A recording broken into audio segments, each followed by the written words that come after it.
the UN, in the Global Fund, in the International Aid Society, who are totally fed up of all this nonsense. I want to show you this. Ah, it's not there, because I wanted to show you my daughters, but tough. Thanks very much.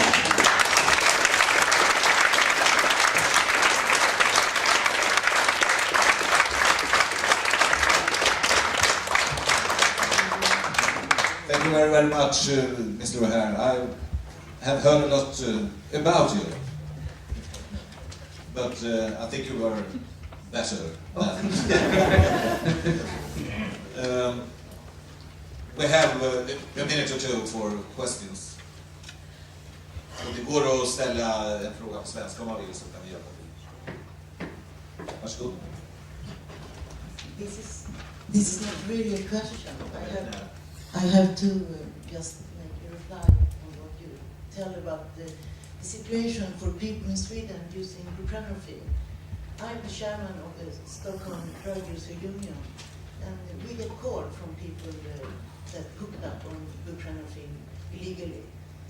And they ask us how to get this legal in that program. And we have to tell them that as the rule is, you cannot prove that you are a heroin user. So how do you do that? You got to give them urine sample positive on heroin. And you find out for yourself how to do that. That's simple, isn't it? Yeah.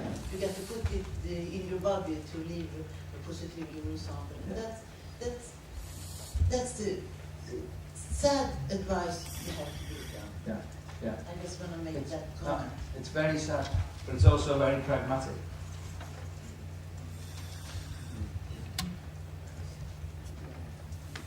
Okay. So I answered everyone's questions. Look at that. Yeah. There's one there. Thank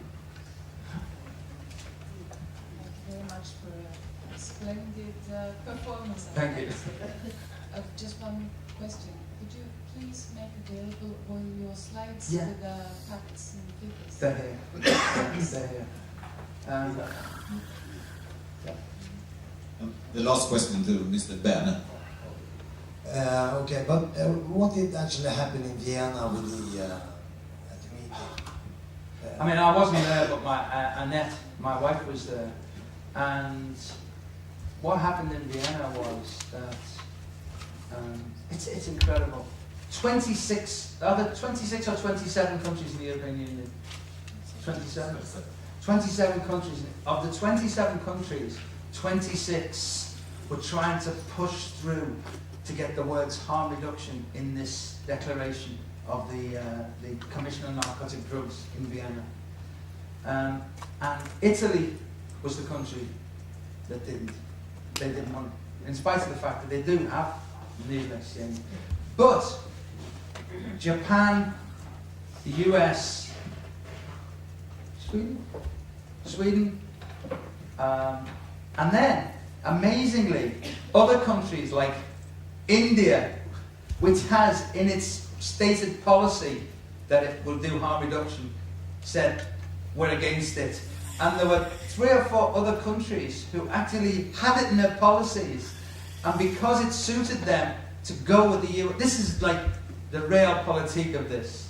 They wanted to go with the US, so the thing was voted down. It was an absolute disgrace where people from countries actually betrayed their own country. They betrayed the inhabitants of their own country by voting against something which was in their own government policy and practice, basically in order that they could get money off the Americans.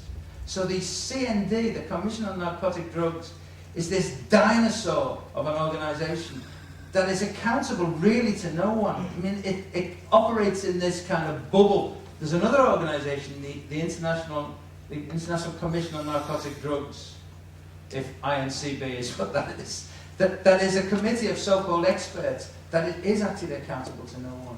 And these are real dinosaurs, and these people are saying, you know, methadone's wrong. It's like unbelievable. Needle exchange increases the number of times people inject, it spreads drug use. These people are saying these things, and they can say it because they're not accountable. And the problem is countries listen to them. So you've got the British government delegation You know what they did? There was a guy from a drug users union, from the International Network of People Who Use Drugs, an English guy called Matt Southwell. They came up to Matt Southwell and they said, Matt, will you be an official member of our delegation? We want you to make the speech on behalf of the whole British delegation, and we want you to tell everyone you are an active drug user. So this is an amazing thing, and this is how desperate they were, because they wouldn't normally have done that, but they wanted basically. And Matt gave an amazing speech about, basically that you should be ashamed of yourselves, what you're doing. But they were so trying to change this, but it's still like in the dark ages.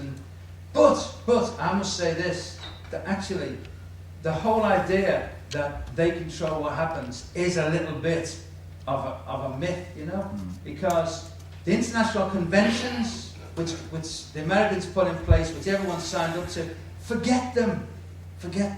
You're never going to change them. In 100 years, no one has changed one single full stop or question mark. It's never been changed. Countries have, forget them. You don't, like Don Quixote, never knock the windmills down. You're never going to knock these conventions down. You should be working at grassroots level in your own country. This is where the change will come from, organically from within countries. And this is where you should be working. And you should try and find out who your delegation is to the CND for next year, and work with them, pressurize them, really do some work on them. Okay, thank you very much.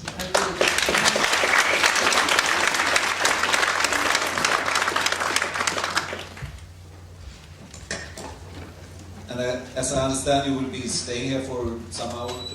Yeah. Det finns alltså möjlighet att prata enskilt med Mr. Patrik här om man vill under förmiddagen. Nu går vi raskt vidare. Martin Kåberg.